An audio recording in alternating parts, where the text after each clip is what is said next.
Bonsoir à toutes et à tous, je suis très heureuse de vous retrouver ce soir pour notre traditionnelle soirée de la Fondation, à une semaine tout pile de la Journée internationale des maladies rares. Cette soirée, vous le verrez, elle sera l'occasion pour nous de faire un point sur les actions qui sont menées dans les territoires pour la Fondation, pour une Fondation toujours plus proche des malades, du diagnostic au traitement. Et cette soirée, elle sera aussi l'occasion de découvrir quelques nouveautés. Et pour cela, j'ai le grand plaisir d'accueillir ce soir Sylvie Ledilly, présidente de la Fondation et présidente de Groupama Centre-Manche.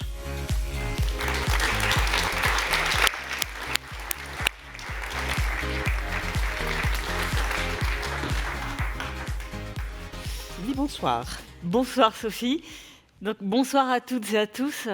C'est pour moi un vrai plaisir d'être ici ce soir pour cette soirée de notre fondation. C'est un plaisir pour moi d'accueillir, bien sûr, au nom de l'ensemble du conseil d'administration de notre fondation, de vous accueillir tous, d'accueillir les associations et les instituts de maladies rares, les malades et leurs familles qui mènent des combats au quotidien contre la maladie, les chercheurs, bien sûr, et les médecins qui œuvrent au quotidien pour faire avancer la science, les élus, les collaborateurs de Groupama qui sont mobilisés sur les territoires et bien sûr toutes les personnes qui sont jointes ici ce soir. Je salue particulièrement aussi toutes les personnes qui nous regardent en distanciel, parce que cette soirée ce soir est mixte. Nous avons des personnes ici dans la salle, mais trop petites pour tous vous accueillir encore une fois. Bon, on croise les doigts pour plus tard, mais pour l'instant, on est encore en distanciel. Donc, un grand plaisir de vous accueillir tous aussi à distance. Donc, cette soirée va nous permettre, bien sûr, de faire un panorama des projets qui sont soutenus au plus près des malades, dans le soin et dans le quotidien, comme tu nous l'as annoncé, Sophie. Alors, avant de commencer, il y a quelques nouveautés, parce que 2024, c'est un peu un tournant dans la vie de la Fondation. Oui, alors en effet, 2024, c'est une nouvelle ère pour la Fondation, puisque nous avons, avec un nouveau plan d'action pour nos 5 prochaines années, et surtout, nous avons une augmentation de notre budget qui va nous permettre de faire davantage d'actions. Et d'ailleurs, dès cette première année, nous avons lancé un nouveau prix, le prix pour un projet facilitant le parcours de vie des malades, et nous allons le découvrir tout à l'heure. Et j'ai vraiment le grand plaisir d'annoncer aussi aujourd'hui que nous allons lancer dès demain matin, le nouvel appel à projet pour le prix de recherche maladies rares. Donc, c'était un projet que nous faisions tous les 5 ans. Et grâce à cette augmentation de budget, nous allons pouvoir maintenant nous permettre de faire un prix tous les 2 ans. Et ça, c'est vraiment quelque chose d'extraordinaire parce que ça augmentera encore notre communauté de chercheurs et bien sûr, toujours au bénéfice des malades. Alors, puisqu'on parle justement du soutien à la recherche, je propose que l'on accueille tout de suite le professeur Cam de Sanché et Patrick Lahotte qui vont nous parler d'un projet pour un outil diagnostic pour une maladie rare.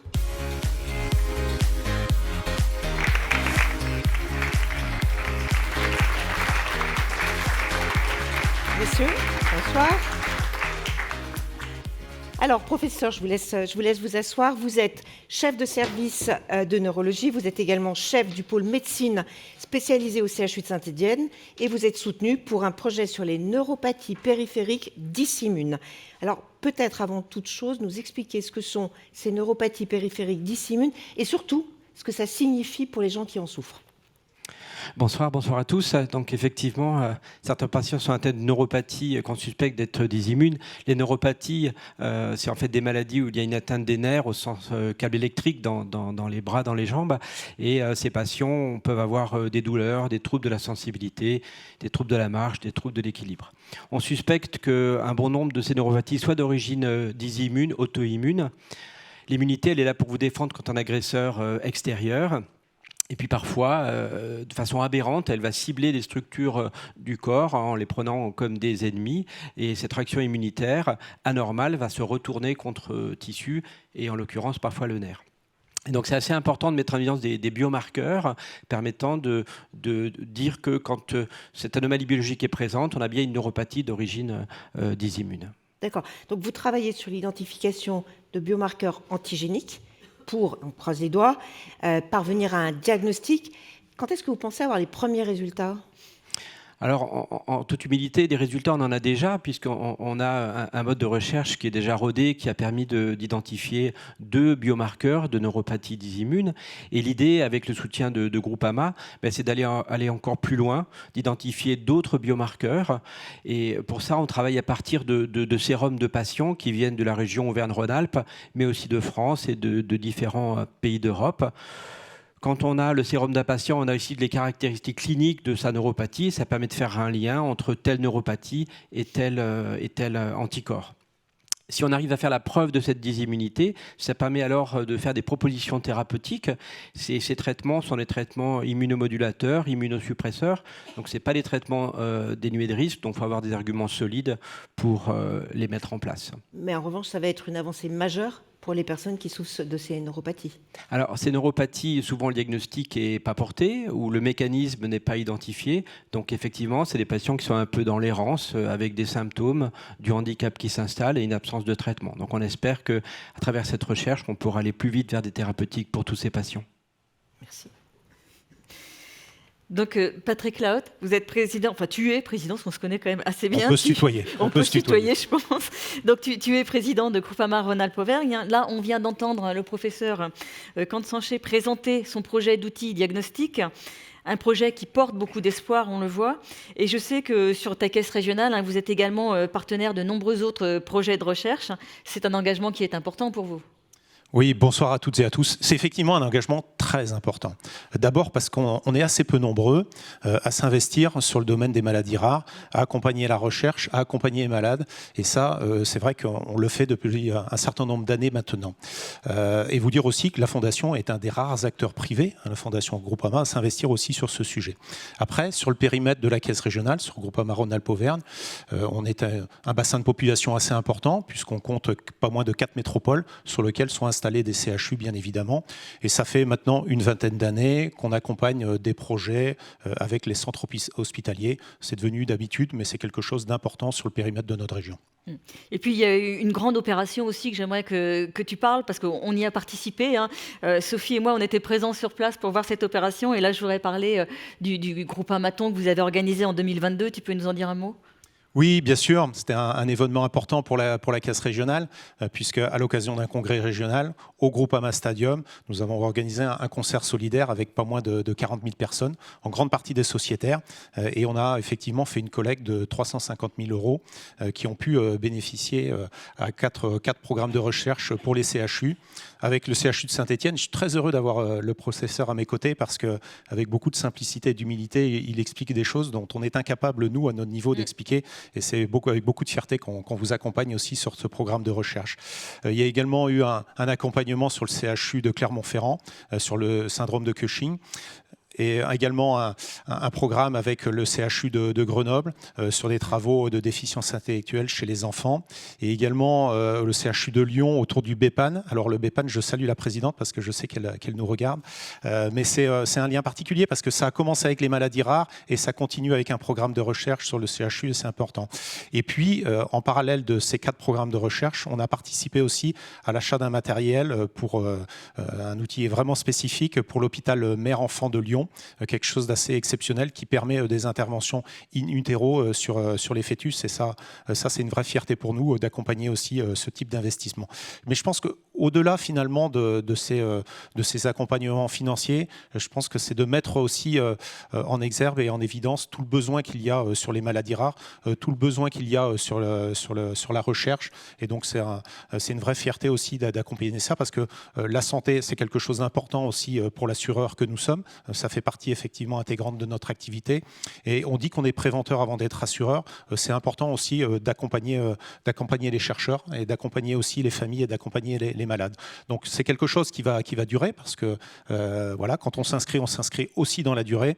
Et donc très prochainement, on aura aussi nos balades qui vont s'organiser. Et c'est l'occasion aussi pour moi de saluer les fédérations qui s'engagent, les caisses locales, mais aussi les collaborateurs. Je pense que vous pouvez être fiers aussi d'accompagner aussi ces programmes-là et ces balades parce que voilà, c'est comme ça qu'on est aussi un assureur solidaire et je pense qu'on le doit aussi à l'investissement de nos élus locaux et de nos collaborateurs. Un grand merci à vous deux pour ce témoignage. On voit des belles actions concrètes. C'est important pour nous. Donc voilà. Merci beaucoup à vous deux. Merci infiniment.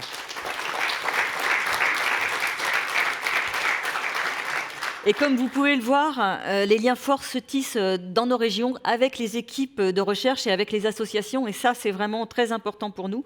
Et c'est aussi ce qu'expérimente Groupama Paris-Val-de-Loire qui soutient 3 projets de recherche à Orléans, Amiens et Tours. Et j'appelle maintenant le professeur Annabelle Marouani pour venir justement nous parler de son projet.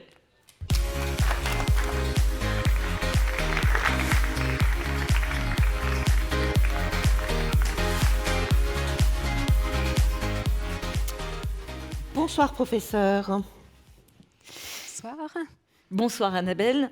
Vous êtes professeure de dermatologie à l'Université de Tours et membre de l'équipe d'INSERM, Sphère, et présidente de la Société française de dermatologie pédiatrique.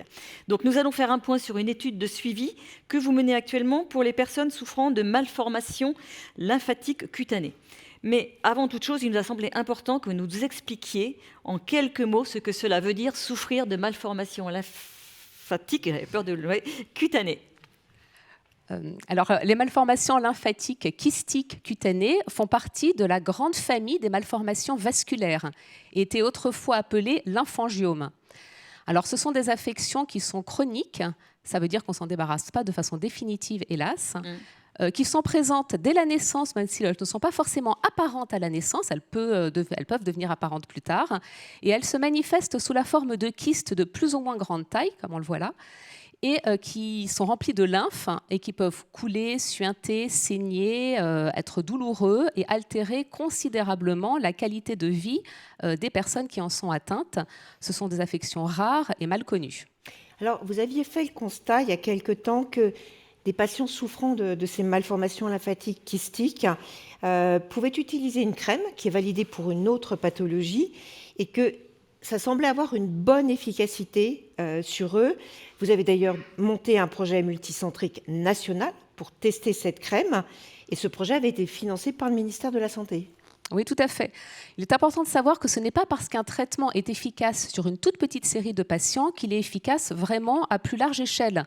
Il est important de mener, il est même nécessaire de mener une étude comparative et randomisée. Donc comparative, nous avons comparé le sirolimus en crème à une crème sans produit actif, c'est-à-dire qu'on appelle une crème placebo, pour montrer que le sirolimus était supérieur au placebo. Et randomisé, parce que randomisé, ça veut dire tirer au sort. Ça veut dire que nous n'avons pas choisi la zone de malformation lymphatique où nous avons appliqué le sirolimus ou le placebo. Nous l'avons tiré au sort pour éviter le biais du choix. Et donc l'étude topicale est une étude multicentrique nationale qui répond à cette méthodologie scientifique rigoureuse. D'accord. Donc si j'ai bien compris, le problème, c'est qu'une fois que l'étude est finie, on arrête le suivi des patients. Donc votre demande de soutien, c'est pour ça, c'est pour nous permettre de faire le suivi de ces patients ? Oui. Alors, on n'arrête pas le suivi des patients dans le soin, mais on arrête le suivi des patients en termes de recueil de données pour la recherche. Et ça, c'est un problème, surtout pour une affection chronique, où nous avons besoin de recueillir des données de suivi sur le long terme. Et donc, l'étude Topical Follow-up, c'est le nom de cette deuxième étude, est une étude qui a pour objectif de savoir si les patients, en fait, ont maintenu l'application de la crème ou non. Si oui, est-ce que l'efficacité a été améliorée, a été maintenue, ou est-ce que ça a récidivé ? Si oui, est-ce qu'il y a eu des effets indésirables aussi ? Et sinon, pourquoi ? Quels ont été les écueils ? Et c'est d'autant plus important que certains patients actuellement ont du mal à se procurer la crème sirolimus, en dehors du cadre de l'étude, mais pour le suivi, pour des raisons de non-remboursement par la sécurité sociale. Et qu'avez-vous pu déjà observer ? Alors, l'étude topicale et a fortiori l'étude Topical Follow-up ne sont pas terminées. Le recrutement du dernier patient s'est fait il y a quelques mois. Donc, ce n'est pas terminé, mais mon impression est que c'est extrêmement prometteur, puisque chez certains patients, ça a vraiment changé leur vie. Changé leur vie dans le sens où ils n'ont plus besoin de masquer leur malformation lymphatique, plus besoin de mettre des pansements quotidiennement. Mais je reste très prudente, encore une fois, parce que les études ne sont pas terminées et qu'il faut absolument avoir les résultats des analyses statistiques complètes pour pouvoir conclure de façon rigoureuse et scientifique. Donc j'ai bien vu, il faut être encore un peu prudent, mais bravo quand même pour ces premiers résultats. On voit qu'il y a déjà des actions concrètes et on voit que ça suscite une forte attente, on peut le comprendre. Merci beaucoup pour toutes vos études. Donc on le voit bien, de beaux projets.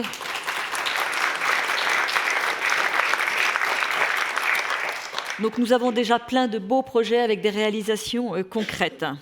Alors Sophie, de bien belles choses aussi du côté du quotidien de nos malades?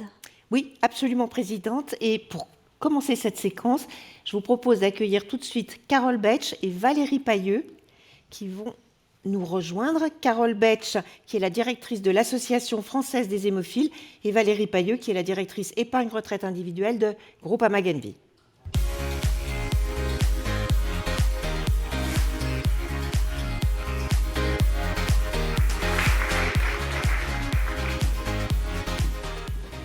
Alors, mesdames, je vais vous laisser vous installer. Je vais commencer par vous, Valérie, parce que Groupama Genvi, donc vous êtes la filiale assurance de personnes du groupe. Et en 2023, vous nous aviez contacté en nous demandant qu'on vous propose une association maladie rare, parce que vous vouliez vous lancer dans le mécénat. Alors, pourquoi cette volonté de se lancer dans le mécénat ? Alors cette idée de faire du mécénat a émergé en 2023 lorsque Groupama Genvi a décidé d'enrichir sa gamme d'offres durables et responsables en lançant une offre orientée sur le développement humain. Et donc nous avons souhaité donner une dimension très concrète à cette démarche en devenant mécène d'une cause en lien avec le développement humain, à savoir la santé et la lutte contre les maladies rares. Voilà. Alors, le lancement de cette offre a été le point de départ de cette aventure, mais bien évidemment, cette démarche, elle fait écho plus profondément à des valeurs d'entraide et de solidarité qui font partie de notre ADN mutualiste. Voilà. Et donc, une fois cette décision prise, eh bien, c'est tout naturellement que nous nous sommes adressés à la Fondation Groupama pour nous aider à sélectionner les projets et les belles causes à soutenir. Alors, vous en avez proposé 2 ou 3, je ne sais plus exactement. Vous avez choisi l'Association française des hémophiles. Pourquoi ce choix ? Alors, je ne vous cache pas que le choix a été difficile parmi les beaux projets qui nous ont été présentés. Et donc, nous avons souhaité associer les caisses régionales à ce choix en organisant un vote. Et donc, c'est une fierté qui est partagée avec toutes les équipes de Groupama Genvi, mais également avec toutes les caisses régionales, que de soutenir cette année l'Association française des hémophiles. Alors, pourquoi ce choix ? Je vais me faire la représentante et parler au nom de tous les votants. Eh bien, d'abord, la cause de cette association nous a beaucoup touchés. La cause et le combat pour la qualité, la sécurité et l'accès aux soins. Et puis ensuite, par rapport au projet en lui-même, ce qui nous a vraiment profondément touchés, ça a été le sentiment de pouvoir contribuer ou d'agir de manière très concrète sur l'amélioration de la qualité de vie de ces patients dans leur quotidien. Donc, Carole Betsch, donc on le voit, ce soutien va permettre de réaliser une étude sur l'impact d'un nouveau programme d'accompagnement pour les personnes souffrant d'hémophilie. Alors, si le mot d'hémophilie n'est pas inconnu du plus grand nombre, on a tous entendu parler d'hémophilie, mais il me semble pourtant important que vous puissiez nous rappeler ce que sont ces maladies hémorragiques rares. Oui, en fait, elles sont dues à une anomalie dans la cascade de la coagulation, c'est-à-dire que l'organisme n'arrive pas à créer un caillot pour arrêter un saignement lorsqu'un vaisseau sanguin est endommagé. Alors, il y a plusieurs maladies hémorragiques rares. C'est vrai, l'hémophilie est la plus connue, mais il y a aussi les pathologies plaquettaires et la maladie de Willebrand. Et il y a environ 15 000 personnes qui sont touchées en France. Alors, contrairement aux idées reçues, en fait, un patient hémophile qui saigne ne va pas se vider de son sang. C'est vrai, le saignement n'est pas plus abondant que chez une personne normale, mais il va durer plus longtemps. Mais en général, l'hémophilie, c'est une maladie qui est invisible parce que la plupart des saignements sont internes. Et donc, ils vont créer des douleurs articulaires chroniques, souvent au niveau des coudes ou alors au niveau des genoux ou bien des chevilles. Et donc, ça crée des atteintes plus ou moins sévères. D'accord. Et ces maladies hémorragiques bénéficient-elles de traitements ? Oui, bien sûr. Donc, pendant très longtemps, les traitements ils ont consisté à des injections intraveineuses très régulières. Et puis, depuis 2019, il y a eu une innovation thérapeutique majeure qui a changé le quotidien des malades, puisqu'on est passé d'injection intraveineuse en injection sous-cutanée. Alors, il y a eu énormément d'avantages à ce nouveau traitement. Tout d'abord, ça a amélioré le confort des patients, ça a réduit le temps de l'injection. Et puis, en fait, grâce à ça, ça a permis de diminuer le nombre d'injections que les patients devaient s'injecter.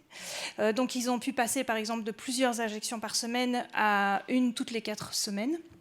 Et donc, le nombre d'hémorragies a énormément diminué, le confort des patients a augmenté et bien sûr, leur capacité à faire de nouvelles activités a été complètement transformée. Donc ça a été vraiment une révolution dans le domaine de l'hémophilie. Alors, évidemment, il y a toujours des petits bémols. Donc, ce qui s'est passé aussi, c'est que ce traitement, il peut avoir des interactions assez complexes avec d'autres médicaments qu'il faut pouvoir gérer. Et puis l'autre chose, c'est que les patients qui ont ce traitement, en fait, les marqueurs biologiques de l'hémophilie sont modifiés. Et donc, quand ils arrivent dans un service d'urgence, ils peuvent ne plus être identifiés comme des patients hémophiles. Donc, pour gérer toute cette complexité face à ce nouveau traitement, en fait, l'AFH a mis en place un programme Transform, un programme éducatif qui est basé sur un partenariat entre les professionnels de santé, nos experts associatifs au niveau de l'association, et puis les parents et les proches des patients. Et donc, grâce à ce programme, l'AFH a pu aider les patients à passer le cap de cette transformation et puis à préserver leur sécurité et à se faire identifier, à essayer toujours de continuer à se faire identifier dans les services d'urgence. Très bien, donc on voit ce plan est aujourd'hui déployé, ce programme est déjà en cours, il est déployé. Donc à quoi va servir le soutien de GGV ? Eh bien, d'abord, je voulais vous remercier énormément pour votre soutien et pour vous dire qu'en fait, effectivement, le programme a été déployé et maintenant, on voudrait l'évaluer. Passer à une phase d'évaluation à tous les niveaux, au niveau des professionnels de santé, des experts associatifs et des parents et des proches de patients. Et en fait, grâce à cette évaluation, on pense qu'on va pouvoir reproduire ce programme pour d'autres innovations thérapeutiques qu'on attend dans les prochaines années. Eh bien, on parle beaucoup de ce soutien. Moi, je propose qu'on dévoile le montant de ce soutien quand même avec la remise d'un chèque. Alors là, c'est un faux chèque. Pour ceux qui se demandent si ça passe en banque, non. Mais voilà. Valérie, je vous laisse remettre ce chèque. Je vais tenir votre micro si vous voulez. Parce que finalement, voilà, c'est vous qui le... Ce chèque d'un montant de 48 000 € à l'Association française des hémophiles.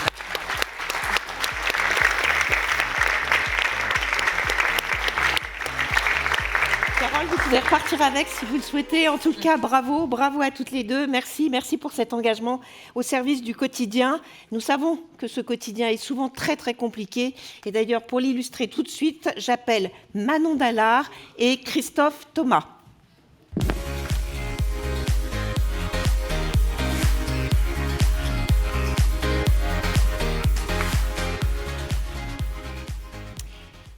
Manon, bonsoir. Vous êtes la maman de Clarisse. Et pour reprendre l'expression du maire de Montpellier, en 2023, vous êtes ce qu'on appelle une lanceuse d'alerte.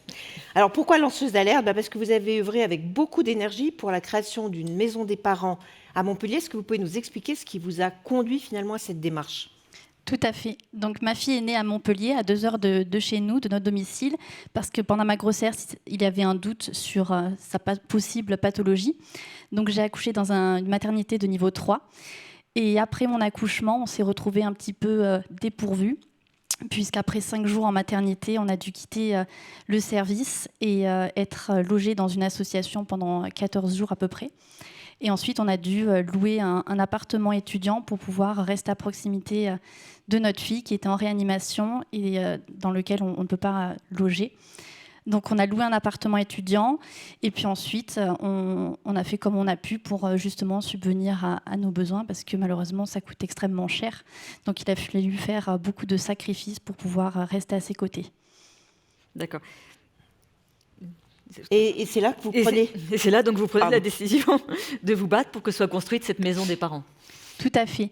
On savait qu'il y avait des maisons des parents dans différents hôpitaux en France. Donc on se demandait pourquoi il n'existait pas une structure semblable au CHU de Montpellier, qui était un hôpital extrêmement renommé. Donc j'ai lancé une pétition en ligne, puis ensuite j'ai rédigé un petit communiqué de presse pour décrire notre situation que j'ai envoyé aux rédactions sur Montpellier et aux alentours. J'ai assisté à une émission sur France Bleu qui a fait un petit peu de bruit et qui nous a permis justement de raconter notre histoire et de débloquer les choses. Le Fonds Guilhem, qui est la fondation du CHU de Montpellier, a pris les choses en main et puis par différentes actions a réussi à mobiliser un projet et à faire un projet de maison des parents qui va bientôt voir le jour. Bon, il faut quand même être patient parce que ce combat a pris quand même 6 années et aujourd'hui, grâce à vous, la maison des parents va voir le jour et sera ouverte en juillet. Tout à fait, oui, c'était extrêmement long. C'était un énorme combat parce qu'on était forcément très en colère de la situation, de se retrouver dans une situation si injuste. On voulait juste être à proximité de notre fille, pouvoir être auprès d'elle dans cette situation très lourde et très difficile. Et on ne comprenait pas pourquoi il n'y avait aucune possibilité pour nous d'être sur place. Donc ça a pris du temps, ça a mobilisé beaucoup d'efforts, mais aujourd'hui le résultat est là et c'est extrêmement une situation vraiment soulageante pour nous. Oui. Donc là maintenant cette maison des parents va servir, mais va servir à d'autres et c'est une très bonne nouvelle puisque concernant Clarisse, elle est maintenant sortie d'affaires. Tout à fait. 2023 était une année vraiment exceptionnelle pour nous parce qu'on a appris à quasiment jour pour jour son état de santé s'améliorer, qu'elle était vraiment sortie d'affaires et puis que la maison des parents allait voir le jour. Donc c'était vraiment extraordinaire. C'est un peu comme si la boucle était bouclée finalement et qu'on arrivait à passer à autre chose et à tourner la page, en tout cas pour nous. Et même si on ne va pas s'en servir, on est extrêmement soulagé que d'autres familles puissent avoir une solution de recours et que ça change pour elles. Parce que c'est terriblement injuste de se retrouver dans une situation comme ça et de perdre totalement ses moyens. Et d'ailleurs, je pense qu'elle va s'appeler la maison Clarisse, non ? C'est en cours, c'est ça. C'est pas encore officiel, mais a priori, ça devrait être le cas. Christophe Thomas, bonjour, tu es le correspondant de la Fondation dans les territoires. Je te remercie d'être là ce soir parce que tu remplaces un peu au pied levé Nicolas Semat, donc le président de la Caisse régionale, dont l'avion, a priori, n'a toujours pas décollé. Mais il va arriver, ça c'est sûr. Un peu tard pour venir. Un peu tard pour notre soirée, mais... Alors, la Caisse régionale, elle s'est engagée dans ce projet dès le début, c'est-à-dire depuis 2019. Mais finalement, pourquoi une Caisse régionale s'engage dans un projet de maison des parents ? Au plus près des malades, c'est le thème de notre soirée. C'est aussi se souvenir qu'il y a des familles derrière les malades, et notamment les enfants malades, et qui vivent parfois des situations totalement ubuesques. Alors, quand on est la Fondation et qu'on illustre les valeurs de Groupama, il nous semble juste de nous impliquer dans une action qui permettra aux parents de rester aux côtés de leurs enfants. C'est une évidence, d'autant plus lorsque l'on sait que dans ce processus de guérison, la présence des parents est essentielle. Mais pour encore trop de parents, c'est très compliqué de pouvoir rester aux côtés de leurs enfants hospitalisés. Pour certains, ils sont obligés d'aller à l'hôtel quand ils le peuvent. Pour d'autres, de se loger dans un logement qu'ils louent. Ou encore de rester dans un siège dans la chambre de l'hôpital. Et pire encore, parfois, de rester dans leur voiture. Donc c'est pour ça que nous avons été, dès le début, un partenaire important du Fonds Guilhem, qui a été le porteur de ce projet de la Maison des Parents, qui est située sur le site de Bellevue, à Montpellier. Et vous n'avez rien lâché depuis, malgré les reports. Exactement, c'est ce projet qui a connu vraiment quelques aléas, puisqu'il date de 2018, il est né en 2018, avec évidemment la période du Covid, qui a retardé énormément le projet. Les équipes du CHU qui portaient le projet qui ont connu aussi quelques bouleversements.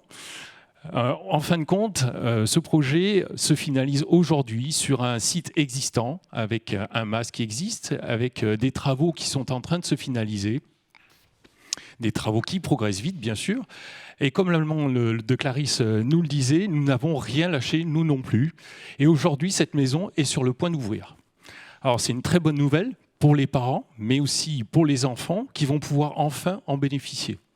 Et puis nous sommes très heureux aussi de savoir que Manon Dallard ne pourra pas aller loger dans cette maison des parents puisque Clarisse est guérie. c'est une grande, grande nouvelle. Merci. Merci vraiment à vous deux pour ces témoignages. Et on le voit, le quotidien est un combat pour les malades et pour les familles.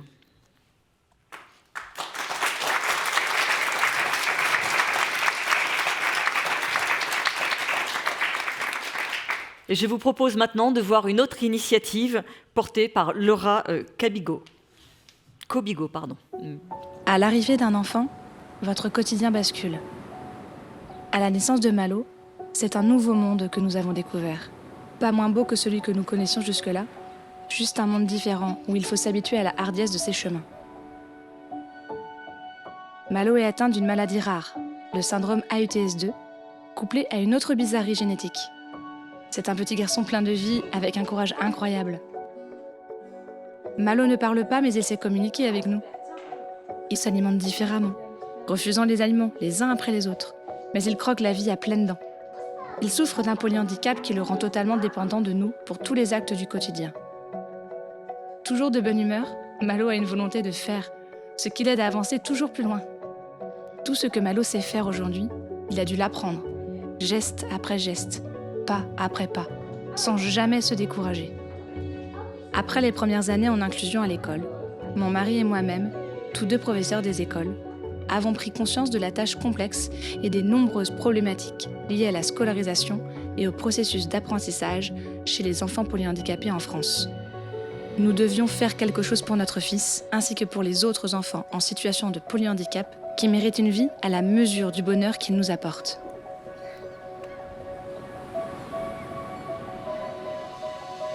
Il a fallu solliciter beaucoup de monde pour trouver les ressources nécessaires. Ce fut de beaux échanges, chargés d'humanité, de bienveillance, des soutiens qui nous ont fait du bien. Nous avons rencontré les représentants de la Fondation Groupama. Touchés par notre parcours, ils nous soutiennent depuis nos débuts, le commencement d'une belle aventure à leur côté. Convaincus qu'une approche différente est possible et surtout très bénéfique pour ces enfants extraordinaires, nous avons choisi de réunir nos connaissances et notre énergie pour mettre en place différents projets touchant au chemin du savoir, des apprentissages moteurs, cognitifs et sensoriels, à la communication et au vivre ensemble. Un doux rêve devenu réalité. En 2021, le Centre des Possibles, une unité pédagogique innovante pour ces enfants polyhandicapés, ouvrait ses portes.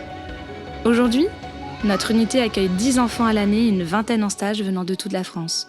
Et ce grâce à des aidants et des professionnels qui œuvrent dans l'ombre pour compenser tant de choses que notre système ne pallie pas encore. Chaque jour, nos enfants progressent. Chaque jour, ils nous prouvent que c'est possible. Nous, parents, voyons de nouvelles perspectives d'avenir. Rien n'est plus beau que de voir Malo et ses amis s'épanouir dans ce monde qui s'ouvre enfin à eux.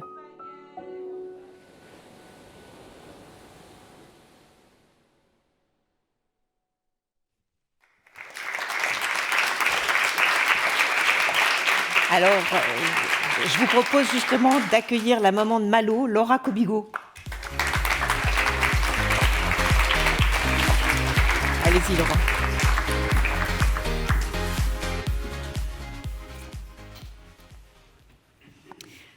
Donc, Laura Cobigo, vous êtes présidente de l'association des Carrés dans des Ronds et votre association œuvre en faveur de la scolarisation et des apprentissages pour les enfants et adolescents polyhandicapés en France. Donc, vous êtes coordinatrice du Centre des Possibles. Alors, ce centre, c'est une unité d'enseignement polyhandicap soutenue par Groupama Loire-Bretagne et la Fondation. Qu'est-ce que ce soutien vous a apporté ? Alors la Fondation Groupama, elle nous a accompagnés dès le tout début de notre projet, alors même que ce n'était qu'une centaine de pages rédigées suite à 2 années d'études et de recherche pour monter cette petite école spécialisée. Et grâce à cette première subvention, ça nous a mis le pied à l'étrier, ça nous a permis également de convaincre de nouveaux financeurs, parce que la Fondation Groupama avait une renommée qui était très importante. Suite à cette subvention-là, on s'est rendu compte que ça y est, c'était possible, qu'on pouvait y aller. Et par la force des choses, par la suite, grâce à l'ouverture du centre, nous avons pu montrer que tout était possible, que ces enfants pouvaient apprendre. Et nous avons pu convaincre les politiques publiques, les pouvoirs publics de nous reconnaître officiellement. Nous avons pu constater qu'il y avait une véritable demande concernant l'accompagnement des apprentissages des jeunes en situation de polyhandicap en France. Et de ce fait, nous avons souhaité par la suite créer le premier centre ressources et d'appui, scolarisation et polyhandicap, et qui est une sorte de plateforme numérique qui permet de mettre à disposition des données matérielles et immatérielles, mais également de pouvoir proposer de l'appui et de l'accompagnement aux familles, aux professionnels, aux différents lieux d'accueil des enfants en situation de polyhandicap partout en France. Alors, ça suscite deux questions. D'abord, quel type d'outils vous mettez à disposition et comment vous permettez finalement que des enfants partout en France puissent en bénéficier ? Alors, le Centre des possibles a été un véritable lieu d'incubation. On a pu prouver, grâce à l'usage d'outils et de méthodes spécifiques, que tous les enfants étaient capables d'apprendre. C'est juste que les apprentissages ne leur étaient pas rendus accessibles. Donc moi, mon travail d'enseignante spécialisée et celui de toute mon équipe est de pouvoir adapter et compenser les outils pédagogiques mis à la disposition des enfants. Ensuite, l'unité d'enseignement Centre des possibles est également une unité d'application, donc reliée à ce premier centre ressources, et qui permet, par l'innovation, l'expérimentation, la création de ces outils éprouvés auprès des enfants de l'unité, de pouvoir ensuite les mettre à disposition via la plateforme numérique à l'ensemble en fait, des bénéficiaires et des acteurs de ces projets de scolarisation partout en France. Et alors demain ? Et bien demain, nous espérons continuer le déploiement du centre ressources parce qu'il y a une véritable demande concernant l'accompagnement, en tout cas des différents professionnels et établissements. Nous avons beaucoup de demandes émanant de l'intégralité du territoire national, mais faute de financement, nous ne pouvons pas répondre à ces attentes-là. Donc nous souhaitons pouvoir bénéficier de financements pérennes. C'est également la possibilité aussi pour nous de pouvoir redonner de l'espoir parce que nous sommes porteurs d'espoir pour tous ces enfants, adolescents, jeunes et futurs adultes polyhandicapés de faire valoir leurs compétences et leurs possibles. Donc voilà, nous espérons, nous n'avons pas le droit d'échouer sur cette mission-là. Et puis d'ici 1 ou 2 ans, nous allons réfléchir à l'après-centre des possibles, puisque nos élèves sont accueillis entre 3 et 16 ans, et qu'il n'y a pas de solution véritablement de poursuite de l'accompagnement des apprentissages tout au long de la vie. Donc nous allons réfléchir à la création d'un centre de formation et d'apprentissage accolé à un lieu de vie inclusif. Laura Cobrigo, bravo pour tous ces projets. C'est vraiment, enfin, on le voit, c'est vraiment important pour tous ces enfants. Cette séquence nous a permis de bien toucher du doigt toutes les difficultés et tous les obstacles que doivent surmonter les familles et les associations tous les jours. Merci.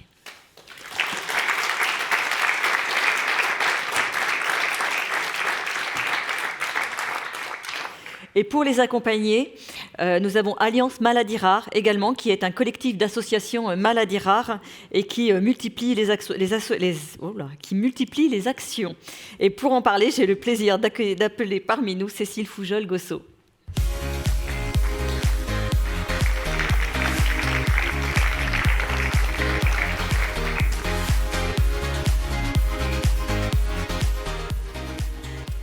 Cécile, bonsoir. Bonsoir. Donc bonsoir Cécile Fougeol-Gossot. Vous êtes vice-présidente de l'association Alliance Maladies Rares et présidente de l'association du syndrome Klippel-Feil. Alors parmi toutes les actions que vous pouvez mener, les organisations, il y a les organisations des forums régionaux qui deviennent des rencontres régionales et qui se tiennent dans toute la France. Cela fait maintenant 3 ans que vous les avez lancées. Qu'est-ce que vous en attendez ? Alors ces rencontres sont le rendez-vous incontournable en région. Elles nous permettent de rompre l'isolement des malades en allant au plus près d'eux. On peut faire comme ça mieux connaissance de l'environnement maladies rares et cela favorise des échanges sur leur prise en charge. Le soutien de la Fondation nous a aidés à sillonner la France pour rencontrer les malades au plus près de chez eux, souvent très isolés. Et nous les orientons vers une prise en charge, des filières, des centres de référence et bien sûr des associations. Aujourd'hui, nous constatons qu'il y a un réel désir des associations de venir nous rencontrer. Cela nous permet d'entendre leurs besoins et cela nous permet aussi de pouvoir échanger avec les malades, les familles, leurs aidants et de contribuer ainsi à améliorer leur parcours de vie. Et ce sont des vraies réunions d'information. Les personnes sont très intéressées et qu'elles aient un diagnostic ou non. Donc en 2023, il y a eu ces rencontres, mais ça a été une année dense pour l'Alliance parce que 2023, c'est aussi la rédaction de propositions pour le 4e plan maladies rares. Alors, en janvier, vous remettiez toutes ces propositions au ministre de la Santé. est-ce que vous pouvez nous dire finalement quelles sont les principales propositions que vous portez dans ce 4e plan, enfin pour ce 4e plan? Alors, pour ce 4e plan, ce que nous aimerions vraiment, c'est qu'il y ait plus d'errance de diagnostic. Ce serait vraiment le rêve. Mais qu'il y ait vraiment une poursuite de cet effort. Le 2e point, c'est le lien ville-hôpital, pour ne pas sacraliser les médecins dans un centre hospitalier et qu'ils soient au plus près des patients, de former les généralistes, les spécialistes de ville pour détecter les maladies rares dès le plus jeune âge, même avant la naissance, avoir la culture du doute, et si c'était une maladie rare. Donc, qu'on sorte de la logique toujours parcours de soins, et qu'on aille aussi vers une logique parcours de vie. Il faut faciliter l'accès aux soins, à la recherche, au traitement, qu'on aimerait pour tous. Et là, pour l'instant, c'est quand il y en a. Il faut aussi favoriser l'accès à la scolarité, à l'emploi de toutes ces personnes, et puis accompagner les transitions bébé, enfant, ado, adulte, personnes âgées, et penser aussi à l'accompagnement de la fin de vie, notamment pour les enfants, on n'y pense pas assez, mais c'est très important. Oui. Et alors, justement, je profite qu'on parle de l'Alliance. Vous parliez de l'errance diagnostique. Alors, moi, je rappelle à une semaine de la Journée internationale des maladies rares, le très joli film que vous aviez fait, justement, sur cette culture du doute, sur l'errance diagnostique. Je vous propose d'ailleurs qu'on le revoie. On l'avait vu l'année dernière et il s'appelle « C'est toujours la même histoire ». C'est toujours la même histoire. D'abord, on sent que quelque chose ne va pas. On va chez le médecin. Il nous ausculte. Il nous dit « Revenez si ça passe pas ». On revient. Il nous prescrit des examens. Rien. Alors il nous envoie chez un spécialiste. Puis un autre. D'examen en examen, toujours rien. Au mieux, on nous dit On ne sait pas. On cherche. Au pire, c'est dans votre tête. Un an passe, puis 2, puis 5. Le problème est toujours là. On perd sa confiance en soi. Sa vie sociale. Son boulot. On est de plus en plus isolés. Isolé. Et après des années de souffrance, d'errance, on identifie une maladie rare. C'est toujours la même histoire. Toujours la même histoire. Ensemble. Changeons-la.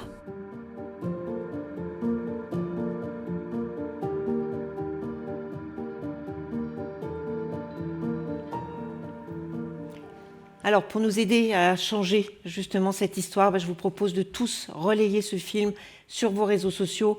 Il est téléchargeable, je crois, sur le site de l'Alliance. Surtout, n'hésitez pas.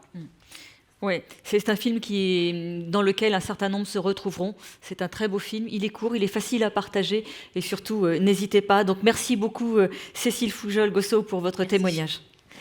Donc,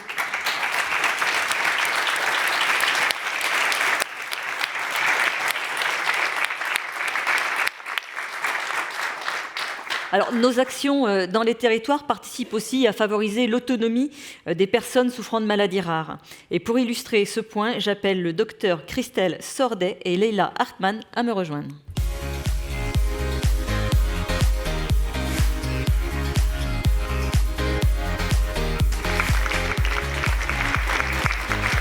Docteur, bonsoir. Leila, bonjour. Bonsoir aussi d'ailleurs. Donc, docteur Sordet, la maison de l'éducation thérapeutique a été inaugurée en mai 2023, c'est assez récent. Elle répond au projet que vous portez depuis de nombreuses années d'une approche collective de l'éducation thérapeutique du patient qui permette à des malades et à leurs familles de se rencontrer.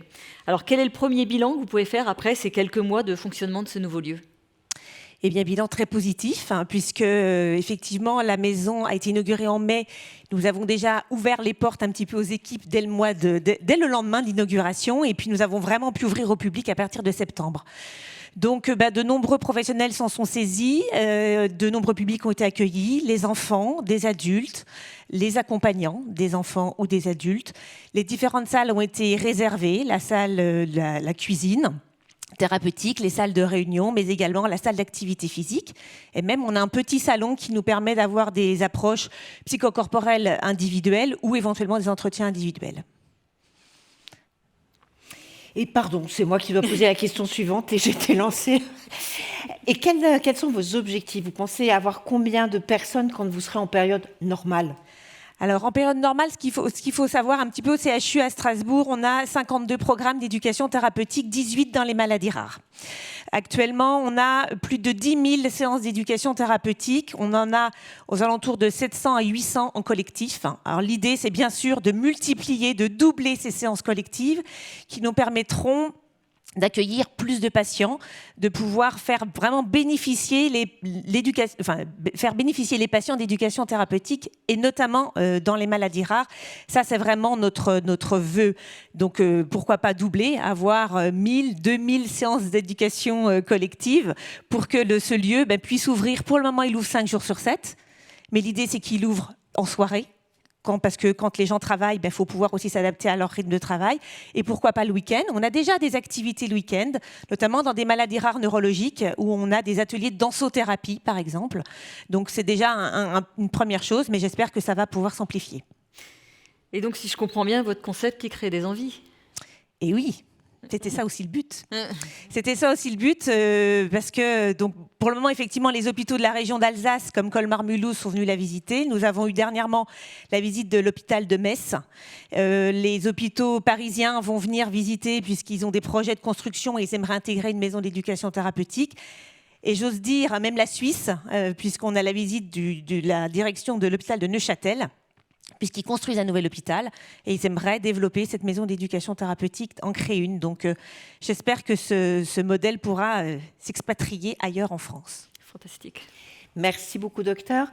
Leila Hartmann, je me retourne vers vous. Vous êtes une patiente du docteur Sordet, vous êtes même une patiente expert. L'éducation thérapeutique, vous avez déjà pratiqué, mais sous sa forme plus classique. Là, vous l'avez testée avec sa forme collective à la maison de l'éducation thérapeutique. Qu'est-ce que ça apporte comme différence ? Déjà, ça apporte la différence que la maison thérapeutique du patient est largement beaucoup plus accueillante, beaucoup plus grande, beaucoup plus belle. Et voilà. Alors, certaines fois, on dit oui, dans les petits endroits, c'est intimiste. Mais même cet espace large fait qu'on sent dans l'intimité, dans la reconnaissance. Alors, ça fait toujours sourire quand je dis reconnaissance. Oui, on est malade, on est patient expert, on est patient aidant aussi, des fois. Et puis, juste être reconnu en tant que tel, et voilà, ça fait, et pas, c'est dans la tête, c'est ci, c'est ça. Et voilà, donc ça change énormément. Et d'abord, j'y croyais pas. Je vous avoue, étant patiente du docteur Sordet, voilà, je la voyais passer dans les couloirs et tout ça, et elle me disait des choses, j'y croyais pas. Et puis, voilà, à un moment donné, je me suis laissée, convaincre, mais convaincre dans ma tête, en fait. Pour le coup, c'est dans la tête. Et puis, je me disais quand même, elle est fortiche, cette dame. Et voilà, et j'y ai cru, et voilà ce que ça donne, une maison thérapeutique, d'accord ? Je vous conseille de venir la visiter. Bon, il y manque quelque chose. C'est un endroit pour les associations. Ça, il y manque ça. Mais bon, on ne peut pas tout avoir, on verra. Alors, c'est un endroit qui, effectivement, vous sort aussi du parcours de soins. C'est vraiment un moment où vous allez pouvoir faire des choses hors de cette logique-là. C'est aussi un endroit où les familles peuvent venir, et je crois que votre épouse a pu bénéficier justement d'ateliers destinés aux malades et aux familles. Absolument. Alors, ce jour-là, c'était un atelier donc patient aidant, donc malade aidant. Et puis, quand même, j'ai été sacrément étonnée. Nous étions 14, donc cette couple. Et puis voilà, il y a eu un travail, il y a eu des ateliers collectifs, puis individuels, uniquement les patients et uniquement séparés, donc les aidants. Voilà. Alors, ce que ça apporte quand même que, en tant que patient, là, pour le coup, en tant que malade, pour le coup, ça fait que le conjoint est là, est présent. pour certaines personnes, ça fait que le conjoint se rend compte que finalement la pathologie elle est un peu handicapante, elle est un peu des fois agaçante, elle est un peu entre guillemets un mariage forcé. Voilà, et donc et c'est un lieu où à ce moment-là, voilà, là c'était concrètement le lieu où les aidants,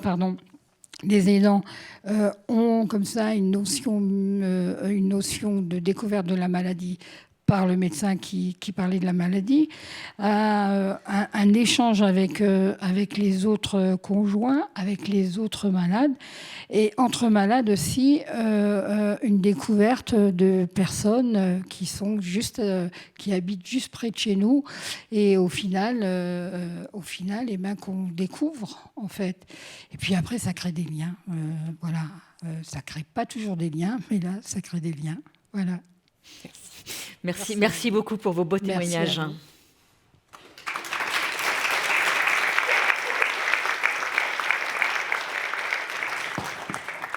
Donc vous l'avez vu, nous avons eu de magnifiques témoignages sur les maladies, sur les malades, sur les aidants.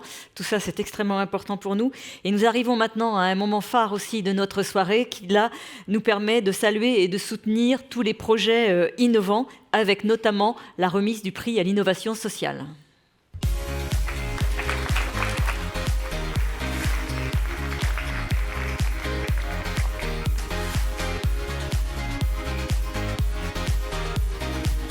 Et alors, présidente, qui a le prix cette année ? Ah ouais, bonne question. Bonne question. Donc cette année, le prix est remis au CHU de Toulouse pour son projet Mission PCU sur Mars, un programme d'éducation thérapeutique destiné aux enfants de 6 à 11 ans atteints de phénylcétonurie. Je savais bien que j'allais en rater un. Regardons maintenant une vidéo qui présente cette mission.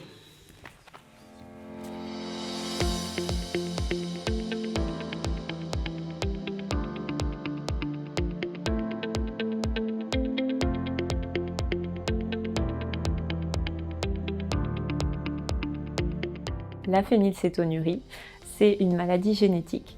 Elle touche à peu près un enfant sur 15 000 en France. Elle entraîne une accumulation toxique pour le cerveau de phénylalanine, qui est un composant des protéines, et c'est ça qui va entraîner les conséquences neurologiques. Pour éviter ça, on va mettre en place un régime très strict, très pauvre en protéines, mais qui va aussi être contraignant au quotidien pour les familles et leurs enfants. La phénylcétonurie, c'est comme tu vis sur une autre planète avec une maladie. T'as autre chose à goûter et tout, donc c'est bien. Hein.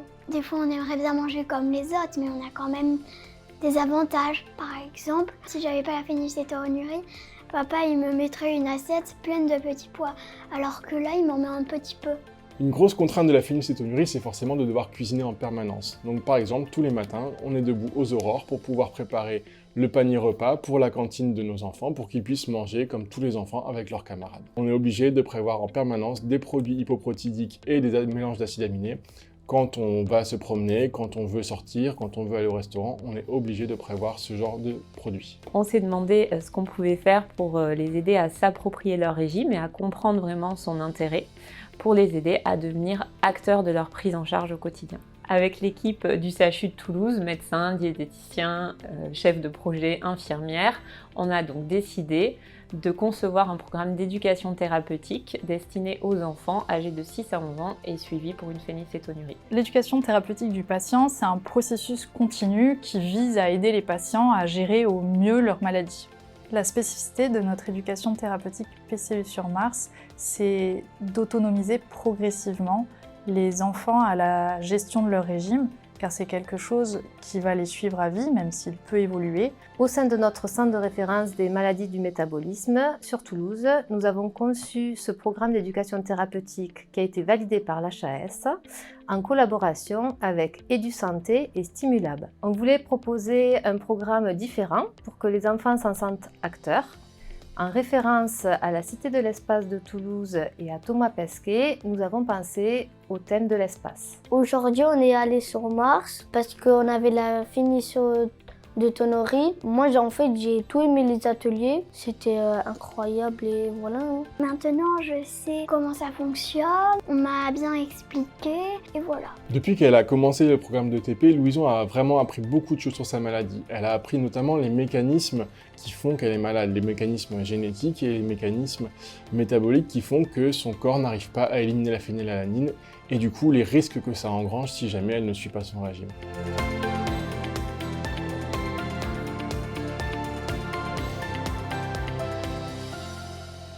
Et là, je vous invite.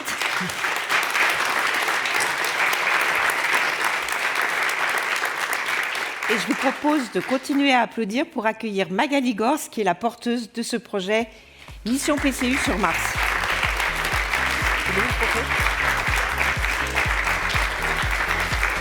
Le trophée, il est comme ça. Alors, le prix est cassé, donc tu peux pas le remettre. Donc, je suis désolée. Donc Magali Gors, je suis vraiment honorée de vous remettre ce trophée, ce magnifique trophée qui a un peu perdu son pied, mais on va vous le donner en entier, on va le réparer, mais vraiment on est très fiers de vous le remettre pour votre mission sur Mars. Donc vous êtes généticienne, médecin coordonnateur du Centre de référence des maladies héréditaires du métabolisme à Toulouse. Cela recouvre plus de 2000 maladies. Et qu'est-ce qui vous a donné l'idée de ce programme ? Au bien joli nom. C'est mon prédécesseur, le docteur Toiti, qui a eu l'idée. Il a répondu à un appel à projet national pour des programmes d'éducation thérapeutique et fait cette proposition de programme sur la phénylcétonurie. Donc nous, on a repris le projet et on l'a poursuivi avec notre équipe et on s'est focalisé sur la tranche d'âge 6-11 ans et au fur et à mesure de la conception, on s'est orienté vers ce scénario plus original et plus ludique. Et pourquoi cette tranche d'âge plus spécifiquement ? Alors initialement, on voulait faire 4 projets, un pour les adultes, un pour les ados, un pour les enfants, un pour leurs parents. Et on a choisi de commencer par le programme dédié aux enfants parce que c'est vraiment un âge clé, un âge où on est particulièrement vigilant sur le bon équilibre de la maladie. Et on n'avait pas de programme vraiment bien défini, déjà existant. Et qu'est-ce que vous pensez que ça va apporter qu'est-ce que ça va transformer dans le quotidien de ces enfants ? Alors on espère, et puis on l'observe déjà avec les enfants qui ont déjà suivi le programme, que ça va leur permettre de mieux comprendre leur maladie et leur régime, qui, vous l'avez vu, est très contraignant. Donc c'est des enfants qui, pour la plupart, doivent avoir leur panier repas pour aller à la cantine, ils ne peuvent pas partager le goûter avec leurs copains. Donc c'est vraiment important qu'ils comprennent pourquoi on leur impose ça. Pourquoi ils ont droit à tel aliment et pas à tel autre. Et donc le but, c'est vraiment ça, qu'ils s'approprient leur régime, qu'ils deviennent acteurs dans le suivi de leur régime. On a par exemple une petite fille qu'on suit qui nous a dit « Ah ben maintenant, si papa et maman ils oublient de me mettre des féculents au repas, je leur dis que j'en ai besoin parce que c'est ça qui va m'apporter de l'énergie. » Mais pas de petits pois. Pas de petits pois, c'était pas la même. Une autre contrainte de ce régime, c'est qu'ils doivent prendre plusieurs fois par jour un mélange d'acides aminés, de vitamines, et la plupart, ils n'apprécient pas de le prendre, ils ne le trouvent pas bon.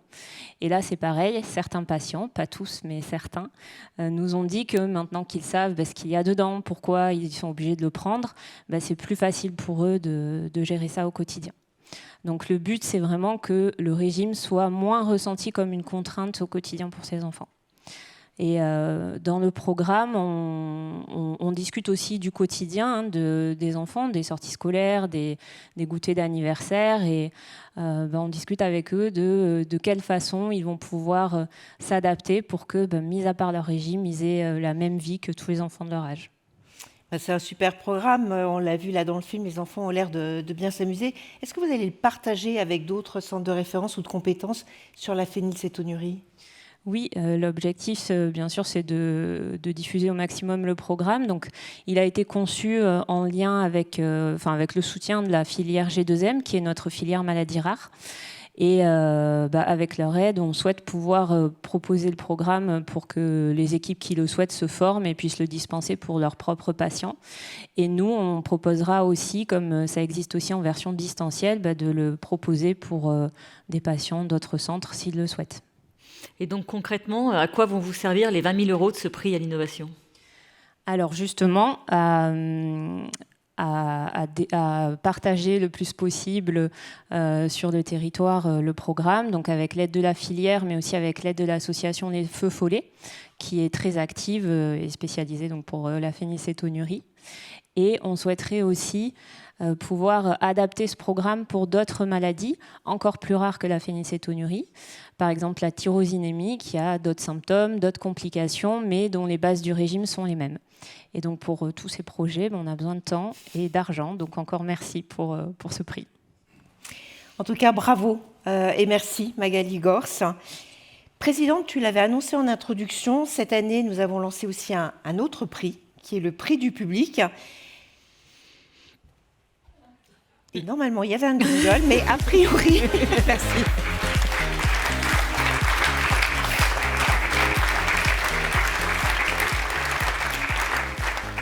Alors, l'idée de ce prix du public, c'était de proposer sur les réseaux sociaux au grand public de désigner finalement le projet qui, de leur point de vue, pourrait vraiment changer le quotidien des malades. C'était aussi pour nous l'occasion de donner une seconde chance aux projets qui concouraient au prix de l'innovation sociale. Et ce prix, il est doté de 10 000 €. Oui, et pour une première, on peut dire que c'est vraiment une réussite, puisque sur les réseaux sociaux, nous avons eu 4000 votes, 4000 personnes qui se sont prononcées sur le site internet de la Fondation. Et donc, j'ai le grand plaisir de remettre ce premier prix du public au projet Mikado, qui est un programme d'éducation thérapeutique conçu par et pour les adolescents vivant avec une maladie inflammatoire chronique de l'intestin et porté par l'association AFA Crohn RCH France. Alors, je vous propose de regarder tout de suite en images ce projet. Mikado est un programme d'accompagnement en ligne réalisé par et pour les ados atteints de la maladie de Crohn et de la rectocolite hémorragique. Je suis Anne Buisson, directrice de l'AFA Crohn RCH France, l'association nationale reconnue d'utilité publique de patients et de proches, mobilisée contre les MICI, les maladies inflammatoires chroniques de l'intestin. La maladie de Crohn et la rectocolite hémorragique sont deux maladies invalidantes qui grignotent littéralement l'intestin. Les adolescents souffrent de fatigue, de douleurs abdominales et ont besoin d'un accompagnement au quotidien pour mieux gérer la maladie. C'est ce que propose la solution Mikado, un accompagnement au quotidien en ligne pour ces adolescents. Mikado propose des ateliers en ligne interactifs qui permettent à tous les adolescents d'avoir une information adaptée à leurs besoins et de gagner en autonomie. Ce sont aussi des espaces d'échange entre ados et de dialogue pour poser des mots sur la maladie et parler sans tabou de ses impacts au quotidien. Innovation, partage, résilience. Un beau projet, donc on le voit. Malheureusement, les responsables de l'AFA Crohn n'ont pas pu être avec nous ce soir. Donc c'est dommage, mais c'est vraiment un très très beau programme et je pense que nous aurons un beau projet et je pense que nous aurons bien sûr l'occasion d'en reparler. Et je voudrais en profiter aussi pendant qu'on est sur le prix, sur le prix du public pour peut-être saluer les personnes qui auraient pu se connecter ce soir grâce justement à ce prix public et au lien qui a été envoyé avec, parce que je sais que certaines personnes ont pris connaissance de ce lien justement pour ce vote du public. Donc si vous êtes parmi nous, je vous salue et j'espère que nous aurons l'occasion de nous revoir plus tard. Alors, nous arrivons maintenant à un autre moment clé de cette soirée, presque à la fin. C'est le moment où on fait le point sur la solidarité dans les territoires et notamment le point sur les balades et les événements solidaires pour l'année 2023.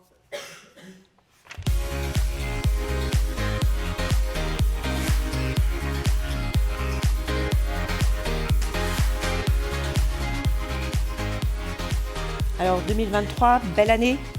Ah ben bien sûr, une solidarité qui ne se dément pas année après année.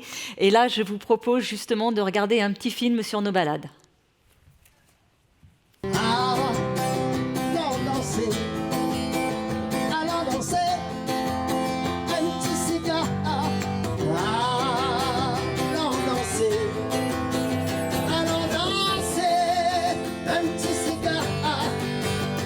On a compris la cause de Arnemuse. Aide de monde qui est dans la maladie rare, aide de monde qui peut être notre cas aussi, demain matin dans notre famille, même nous-mêmes, et nous n'aurons besoin que de d'autres monde, ils donnent à nous coup de main dans notre quotidien parce que ce genre de maladie-là, elle est très très compliquée. Donc, la cause, les gaillards, donc c'est pour ça que moi, elle est là aujourd'hui. La fondation Groupama existe depuis plusieurs années en métropole. Nous, depuis 6 ans, la caisse régionale de Groupama Océan-Indien participe. Pour nous, c'est important parce que ça crée du lien, ça crée un échange, il y a le côté humain qui existe et ça, c'est important, la proximité et ce sont nos valeurs que nous défendons à Groupama. Le gros du budget va pour nos patients et les activités régulièrement, 1 ou plusieurs fois par mois, où ils peuvent se regrouper, faire donc des activités culturelles, manuelles, sportives, un peu comme le parapente qui chaque année leur plaît. Et ça permet aussi de financer leur transport, parce que la grosse problématique avec les personnes à mobilité réduite, c'est également d'avoir des transports adaptés pour les emmener, les faire sortir de chez eux. Voir seulement vos femmes de ménage, voir votre infirmière et votre famille. Mais il reste là, en fin de compte, il permet de tirer à dans l'isolement, trouver des gens pour faire ça pour des gens comme nous. C'est que du bonheur.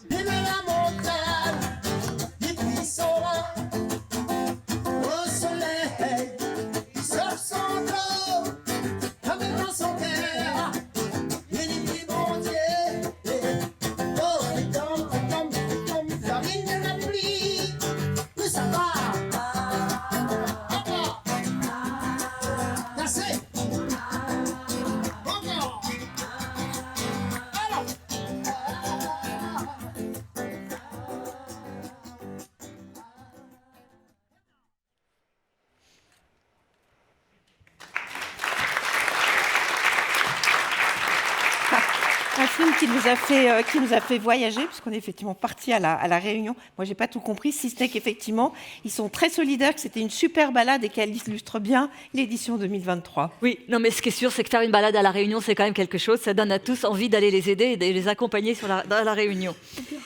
Et c'est vrai que ces balades 2023 ont été vraiment des moments extraordinaires, puisque... on a continué à battre des records, c'est vrai qu'on a eu peur à un moment, un essoufflement, mais non, on sait que vous êtes tous extrêmement mobilisés sur les territoires, que ce soit les élus, que ce soit les caisses locales, que ce soit les collaborateurs. Vous continuez à vous engager vraiment sur les territoires pour faire ces balades et pour récolter toujours plus d'argent. Et cet argent, il faut le dire, elle est entièrement redistribuée aux associations sur nos territoires.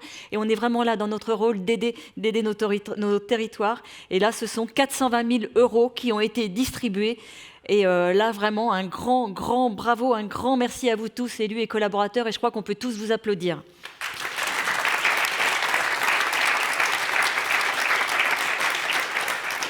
Alors, Présidente, c'est la fin de la soirée. Il n'y a pas de trophée balade cette année.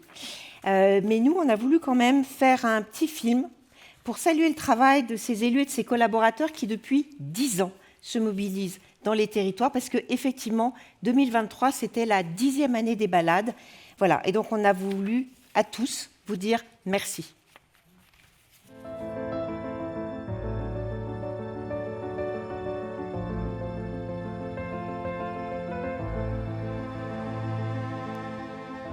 Ça fait 10 ans.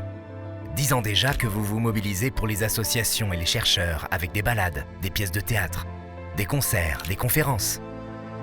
10 ans que vous balisez, accompagnez, inscrivez, nourrissez, poussez ou divertissez pour que ces balades et ces événements soient un succès.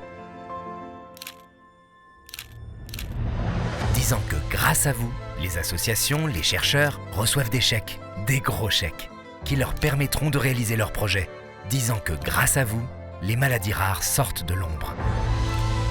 10 ans qui auront réuni plus de 250 000 personnes et vous auront permis de reverser près de 4 millions d'euros pour la lutte contre les maladies rares. Alors, on ne vous le dira jamais assez. Vous, élus et collaborateurs référents, vous êtes formidables. Alors oui.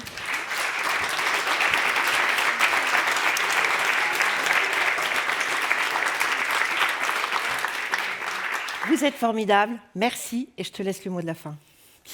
Merci pour ce film, Sophie. Je ne l'avais pas vu avant, je le découvrais en même temps que vous ce soir. Et je trouve que c'est un très très bel hommage à tous ceux qui se battent sur les territoires, qui organisent, tous les élus, tous les collaborateurs qu'on a pu voir là, qui regorgent d'imagination pour créer de nouvelles choses sur les événements, qui associent les associations des malades, on les voit, qui marchent avec eux, auprès d'eux. Ce film est vraiment épatant et on voit vraiment comment on peut, notre rôle à nous pour mettre en lumière toutes ces maladies rares qu'on ne voit pas habituellement. Et ça, c'est important qu'on soit là, nous, pour communiquer, pour faire voir que ces maladies existent et qu'on peut faire quelque chose, qu'on peut aider les gens. Et franchement, ça, c'est quelque chose d'extrêmement... pour moi, c'est fantastique. C'est les plus belles choses qu'on peut faire. Voilà, ça fait partie des choses qui, moi, dans ma fonction, me touchent énormément. Donc, comme tu l'as dit, Sophie, nous arrivons au terme maintenant de cette soirée. Donc, un grand merci vraiment à toute l'équipe de la Fondation qui œuvre au quotidien pour que tout ça soit possible. Donc, un grand merci à Sandrine, Ségolène, un grand merci à Claire qui a tout fait pour avoir une soirée qui soit digne de ce nom, une belle soirée, une grande réussite pour cette soirée. Un grand merci à vous, un grand merci bien sûr à toi, Sophie. Je ne t'ai pas oublié. Un grand merci à toi, à ton engagement au quotidien. Et je sais que pour moi, c'est toujours un plaisir de travailler avec vous toutes. On travaille toujours dans la bonne humeur. Et voilà, cet engagement fait chaud au cœur. Et un grand merci à vous. Et je trouve que pour moi, être présidente de cette fondation, c'est vraiment le plus grand honneur qu'on peut me faire. C'est enrichissant. Je m'enrichis à rencontrer des gens extraordinaires, des gens dans la recherche, des associations, des malades. C'est vraiment, on s'enrichit mutuellement tous les uns à côté des autres. Et pour moi, c'est vraiment un honneur d'être ici. Donc voilà, je voulais vous dire un très, très grand merci. Merci à vous tous. Il me reste 2 dates à partager avec vous. Donc l'an prochain, nous fêterons les 25 ans de l'association, de la Fondation. Alors nous aurons une belle soirée, j'espère cette fois-ci en présentiel, pour les 25 ans, et nous la ferons. La date va changer, nous ne serons pas à la veille de la journée des maladies rares, mais elle sera le 18 juin. Donc notez dès à présent dans vos agendas le 18 juin, et nous ferons une très belle réunion, une très belle soirée en présentiel, ce que j'attends depuis très longtemps. Donc voilà, j'y crois, nous allons pouvoir tous nous retrouver. Et enfin, une dernière date, c'est la date officielle des balades solidaires qui sera le 2 juin. Et quand je vois ce que j'ai vu là, je ne peux que être enthousiaste à l'idée de ces balades solidaires, et je vous engage à battre encore des records, tout ça au nom des associations et des familles que nous soutenons. Donc voilà, un grand merci à vous tous, un grand bravo pour votre engagement.